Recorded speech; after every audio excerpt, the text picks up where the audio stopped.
شیر کی کھال میں ایک گدھا، شیر کی کھال میں ایک گدھا، ایک گدھے نے جنگل میں پڑی شیر کی کھال دیکھی، ایک گدھے نے جنگل میں پڑی شیر کی کھال دیکھ، سوچا اس کو پہنوں گا تو سب مجھ سے ڈریں گے، جو چاہوں گا کروں گا۔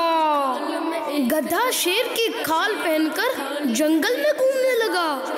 جانور اسے دور سے دیکھ کر بھاگ جاتے،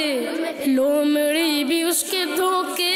میں آ گئی، گدھا بہت ہی خوش ہوا، سوچا سب کو خوب الو بنایا،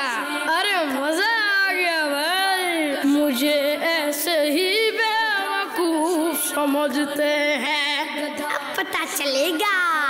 ایک گدھا خوشی کے مارے چپ نہ رہ سکا اور زور زور سے آوازیں نکالی،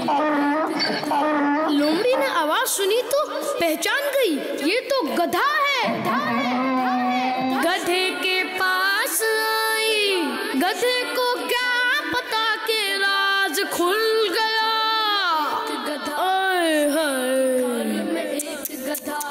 تیز بولا، او لومڑی ڈرتی نہیں کیا، جانتی نہیں کیا میں شیر ہوں شیر، لومڑی نے جواب دیا، ارے گدھے تم سچ مچ کے گدھے ہو، شیر ہی بننا تھا تو چپ رہے ہوتے، آواز نے تمہاری سارا بھانڈا پھوڑ دیا، سب جان چکے ہیں تم شیر نہیں بلکہ گدھے ہو، گدھے کا جھوٹ سب کے سامنے آ گیا تھا اور وہ منہ جھکائے ذلت کا سامنا کر رہا تھا۔